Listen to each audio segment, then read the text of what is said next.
अस्सलाम वालेकुम प्यारे बच्चों, मेरा नाम डॉक्टर अमीन साजिद है और आज हम इंशाअल्लाह बायोलॉजी का तीसरा चैप्टर जो है वो स्टार्ट करेंगे और ये हमारा तीसरा लेक्चर है। पहले लो लेक्चर्स में हमने जो साइंटिफिक मेथड के हवाले से जो चैप्टर था उसको कंप्लीट किया। आज हमारा जो चैप्टर है वो है बायोडाइवर्सिटी और यही हमारा टॉपिक भी है। इंशाअल्लाह मैंने टॉपिक्स थोड़े से एलेबोरेट कर दिए हैं। सबसे पहला जो हमारा टॉपिक है वो है biodiversity. Bio means life and diversity means variety. Variety with in the species और वेराइटी अमंग्स द स्पीशीज कि एक ही तरह के जानदारों के दरमियान जो वैरायटी है आपस में वो भी डिस्कस होगी और जो मुख्तलिफ तरह के जानदारों की जो वेराइटीज़ हैं उनके ऊपर भी जो है वो बायोडाइवर्सिटी में हम उनको डिस्कस करते हैं। बायोडाइवर्सिटी जो है ये एक मेजर है, एक पैमाना है हमारे पास ये मालूम करने का कि हमारे इस अर्थ के ऊपर कितनी मुख्तलिफ तरह की वेराइटीज़ एनिमल्स या प्लांट्स की मौजूद हैं। अगर हम बायोडाइवर्सिटी ऑफ प्लांट्स को डिस्कस करते हैं तो ये कहलाता है फ्लोरा। ये क्या कहलाता है? फ्लोरा। और अगर हम डाइवर्सिटी ऑफ एनिमल्स को डिस्कस करें तो दिस इज कॉल्ड फाना। Diversity of animals is called fauna of that ecosystem, of that region, of that climate. Or diversity of plants in a specific climate or region or ecosystem is called flora of that region. मज़े की बात यह है कि जो animals और plants हैं ये ज़मीन पे इक्वली डिस्ट्रीब्यूटेड नहीं हैं। अर्थ पे तमाम जगहों पे सारे के सारे एनिमल्स इक्वली डिस्ट्रीब्यूटेड नहीं हैं। कहीं पे ये बहुत गुंजान आबाद हैं, बहुत ओवर पॉपुलेटेड एरियाज़ हैं कुछ, और कुछ में जो पॉपुलेशन है वो बहुत कम हो जाती है। इसमें अगर हम देखें कि ट्रॉपिकल रीजन्स जो हैं वहाँ पे हम देखें तो पॉपुलेशन स्पीशीज़ की, नंबर स्पीशीज़ का, वैरायटी स्पीशीज़ की बहुत ज़्यादा मिलती है हमें।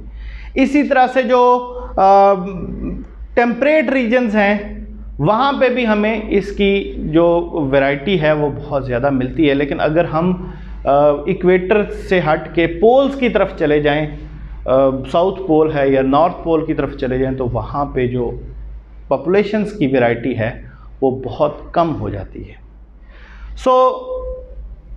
इस ग्लोब ऑफ अर्थ के ऊपर स्पीशीज़ जो है वो इक्वली डिस्ट्रीब्यूटेड नहीं है, कहीं पे ज़्यादा हैं तो कहीं पे कम हैं। ज़मीन पे जो ज़िंदगी है उसके बारे में ये अंदाज़ा लगाया जाता है कि ये 600 मिलियन साल पहले जो है वो स्टार्ट हुई थी और शायद कोई 4 बिलियन साल पहले के एवोल्यूशन के बाद हम आज इस स्टेज पे पहुँचे हैं। साइंटिस्ट का ये कहना है, हम उसको माने या ना माने। अगला जो हमारा इसमें टॉपिक है वो है इम्पोर्टेंस ऑफ बायोडाइवर्सिटी। बायोडाइवर्सिटी की इम्पोर्टेंस क्या है? ये बायोडाइवर्सिटी है, बेसिकली आप सब जानते हैं कि जो हम जितने भी साइंटिफिक नॉलेजेस हैं उन सबको हम ह्यूमन बेनिफिट के लिए पढ़ते हैं। तो ह्यूमन बेनिफिट के हवाले से ही इंसान को उसका क्या फ़ायदा है, इसी के सारी की सारी साइंस जो इंसान के गिर्द घूमती है। इंसान ने जितना इल्म हासिल किया अपनी ज़िंदगी को बेहतर बनाने के लिए किया है, अपनी ज़िंदगी को पुरआसाइश, आसान, बेहतर बनाने के लिए सारी की सारी एफर्ट, सारा का सारा नॉलेज जो है वो गेन किया है। तो इसी हवाले से हम इसकी इंपॉर्टेंस देखेंगे कि सबसे पहली जो चीज़ है वो ये जो बायोडाइवर्सिटी है, ये जो different types of animals and plants हैं, ये इंसान को खुराक प्रोवाइड करते हैं, फूड देते हैं। उसके बाद मेडिसिन, बहुत सारी मेडिसिन जो है वो डायरेक्टली प्लांट्स या एनिमल्स से हासिल की जाती हैं। बहुत सारी जो है वो इन प्लांट्स या एनिमल से डिराइव जो चीज़ें होती हैं उनसे निकलती हैं। इसी तरह से हम अगर अपने इंडस्ट्री की बात करें तो इंडस्ट्री की जो रॉ मटेरियल्स हैं बहुत सारे वो एनिमल्स और प्लांट्स प्रोवाइड करते हैं। Building materials, fibres, dyes, resins, gums, adhesives, rubber और इस तरह से बेतहाशा और चीज़ें हैं जो प्लांट्स और एनिमल्स ह्यूमन बेनिफिट के लिए प्रोवाइड करते हैं। बायोडाइवर्सिटी जो है वो इकोसिस्टम्स को बनाने और मेंटेन करने में भी काम करती है। किसी इकोसिस्टम से कोई एक स्पीशी निकाल दी जाए तो सारा का सारा इकोसिस्टम जो होता है वो इन डेंजर हो जाता है। क्योंकि हर चीज़ का एक मखसूस नॉलेज है, एक पूरे साइकिल में सारी चीज़ें घूम रही हो, साइकिल में से आप एक चीज़ भी निकाल लेंगे तो साइकिल इनकम्प्लीट हो जाएगा और उसकी वजह से पूरा का पूरा साइकिल जो है वो ख़तरे में पड़ जाएगा। अगर हम दूसरी तरफ देखें तो जो हमारा एटमॉस्फेयर है उसको भी रेगुलेट करने में इन एनिमल्स और प्लांट्स का बहुत ज़्यादा रोल, जैसे आप जानते हैं ऑक्सीजन प्लांट्स जो है वो देते हैं और कार्बन डाइऑक्साइड को यूज़ करते हैं। ह्यूमंस जो हैं या एनिमल्स जो हैं वो कार्बन डाइऑक्साइड देते हैं और ऑक्सीजन को यूज़ करते हैं, तो they are dependent on each other. इसी तरह से जो एटमॉस्फेरिक साइकिल्स हैं वो सारे के सारे एक तवाज़न, एक इक्विलिब्रियम जो है वो इन सब के होने की वजह से कायम है। अगर किसी एक भी चीज़ को कम्प्लीटली रिमूव करते हैं तो इक्विलिब्रियम डिस्टर्ब होगा और टुवर्ड्स द डिस्ट्रक्शन सारी चीज़ें चली जाएंगी। हमारा जो नेक्स्ट टॉपिक है दैट इज़ क्लासिफिकेशन। बहुत ज़्यादा एनिमल्स हैं, बहुत ज़्यादा प्लांट्स हैं, वो एक दूसरे से मिलते जुलते भी हैं, वो एक दूसरे से बहुत ज़्यादा मुख्तलिफ भी हैं। हमारे पास एक मच्छर भी है और हमारे पास एक पूरा इंसान भी है। हमारे पास जो है वो एक ज़मीन पे रेंगने वाला कीड़ा भी है और हमारे पास जो है वो कम्प्लेक्स एनिमल्स जो हाथी और इस तरह के भी मौजूद हैं। परिंदे बहुत एडवांस बड़े बड़े परिंदे मौजूद हैं। तो ये सारी की सारी जो डाइवर्सिटी है, अब अगर हम एक अंदाज़ा जो है उसके मुताबिक 1.5 मिलियन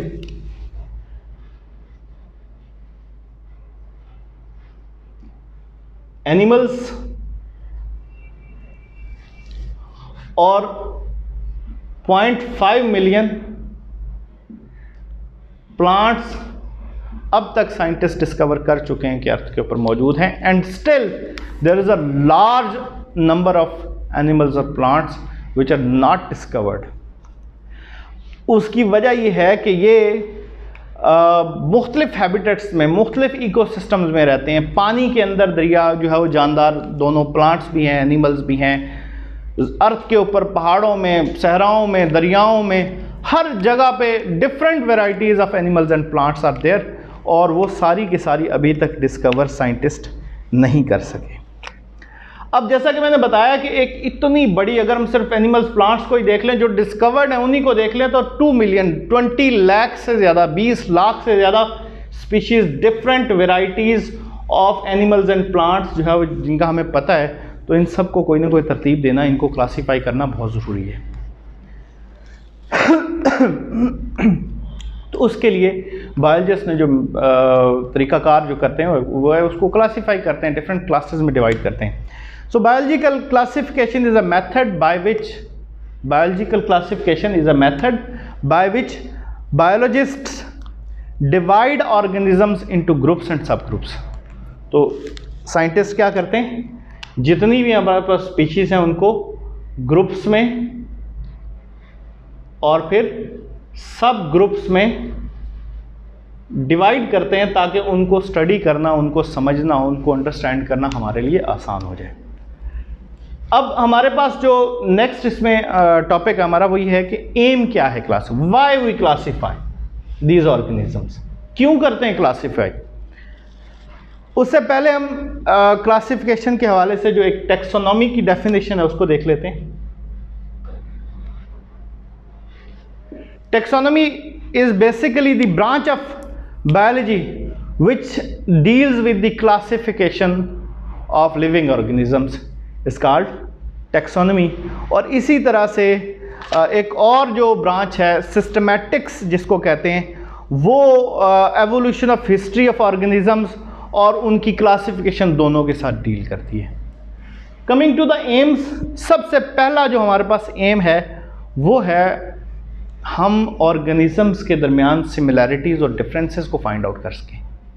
किस जानवर या पौधे का दूसरे, एक जानवर या दूसरे पौधे, एक जानवर का दूसरे जानवर से क्या ताल्लुक़ है, उन दोनों के दरमियान कॉमन चीज़ें क्या हैं, सिमिलर चीज़ें क्या हैं और उनके दरमियान डिफरेंसेस क्या हैं, इसको हम अंडरस्टैंड कर सकें ताकि हम उन एनिमल्स और प्लांट्स को अलग अलग और उनका आपस में रिलेशन जो है उसको फाइंड आउट कर सकें, उसको अंडरस्टैंड कर सकें।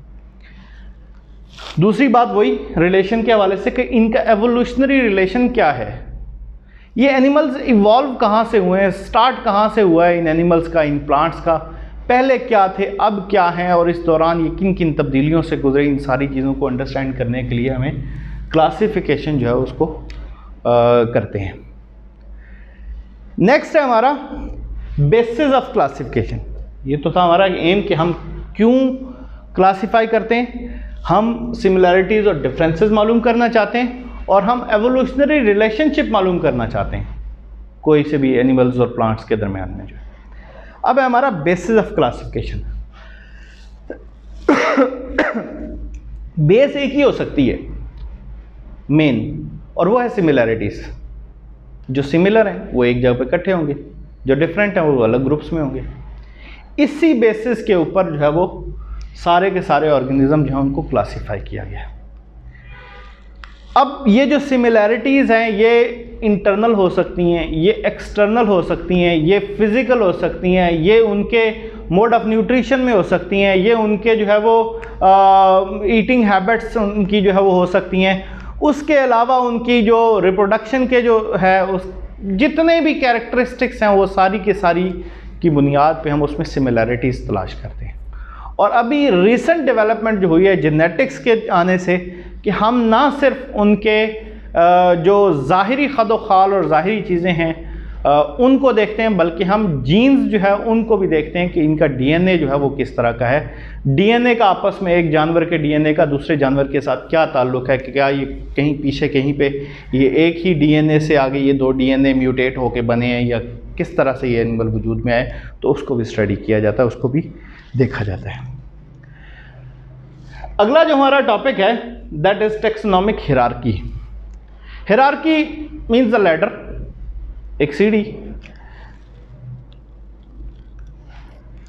बायोलॉजी में हम जिन ग्रुप्स में एनिमल्स को क्लासिफाई करते हैं वो जो ग्रुप होता है उसको टैक्सा कहते हैं। वो जो एक लैडर की एक जो सीढ़ी का एक पाया है उसको हम कहते हैं टैक्सा। और जो ब्रांच इन सारे टैक्सन्स को स्टडी करती है, क्लासिफिकेशन पूरी को स्टडी करती है, वो टैक्सोनॉमी कहलाती है। और वो जो एक ग्रुप होता है, एक स्पेसिफिक लैडर का जो ग्रुप होता है उसको हम टैक्सा कहते हैं। और कंप्लीट लैडर जो है उसको हम टैक्सोनॉमिक हिरार्की को बोलते हैं। कि ये ग्रुप्स है ना, सबसे बड़ा ग्रुप, उससे छोटा, उससे छोटा, उससे फिर नीचे, उससे नीचे, उससे नीचे क्या है, तो ये डिफरेंट ग्रुप्स हैं। ये एक जो है ये टैक्सॉन है, ठीक है। और ये कंप्लीट लैडर जो है ये टैक्सोनॉमिक हिरार्की कहलाएगा। सो नाउ यू अंडरस्टैंड कि टैक्सोनॉमिक हिरार्की है क्या। टैक्सोनॉमिक हिरार्की में तमाम के तमाम लिविंग ऑर्गेनिज्म जो हैं उनको 5 किंगडम्स में डिवाइड किया गया है। तमाम के तमाम लिविंग ऑर्गेनिजम्स को 5 किंगडम्स में डिवाइड किया गया है। और फिर इसी तरह से सिमिलैरिटीज़ और डिफरेंसेस की बुनियाद पे आगे किंगडम से नीचे क्लासिफिकेशन की गई है। अगर मैं हिरार्की के इस हिरार्की की बात करूं तो हमारे पास जो सबसे पहला और सबसे बड़ा जो टैक्सॉन है वो है किंगडम। 5 किंगडम है। उन 5 किंगडम्स में तमाम के तमाम जो लिविंग ऑर्गेनिजम्स हैं, प्लांट्स, एनिमल्स, बैक्टीरिया, सबको जो है वो एल्गी, फंजाई, सबको जो है 5 किंगडम में तकसीम किया गया है। किंगडम से नीचे जैसे अगर हम ह्यूमंस की बात करें तो खैर हम उसकी क्लासिफिकेशन डिस्कस भी करेंगे। ह्यूमंस की बात करें तो हमें किंगडम एनिमिलिया में रखा गया है। प्लांट्स सारे जो हैं वो किंगडम प्लांटी में रखे गए हैं। तो किंगडम से नीचे जो है वो जो ऑर्डर है, जो टैक्सन है, उसको हम फाइलम कहते हैं। और ये जो फाइलम है ये रिलेटेड क्लासेस से मिलके बनता है। ऐसी क्लासेस जो एक दूसरे से मिलती जुलती हों, उन सारी क्लासेस का मजमुआ जो है वो फाइलम कहलाएगा। Similar classes make a phylum. इसी तरह से जो सिमिलर ऑर्डर्स हैं वो मिलके क्लास बनाएंगे। इसी तरह से सिमिलर फैमिलीज मिलके ऑर्डर बनाएंगी। सिमिलर जीनस मिलके फैमिली बनाएंगे। और सिमिलर स्पीशीज जो है वो एक जीनस में रखी जाएंगी। ये टैक्सोनॉमिक हिरार्की है जिसमें सबसे जो एक स्पीशी है वो सबसे लोएस्ट लेवल है और किंगडम जो है वो सबसे हाईएस्ट टैक्सन है।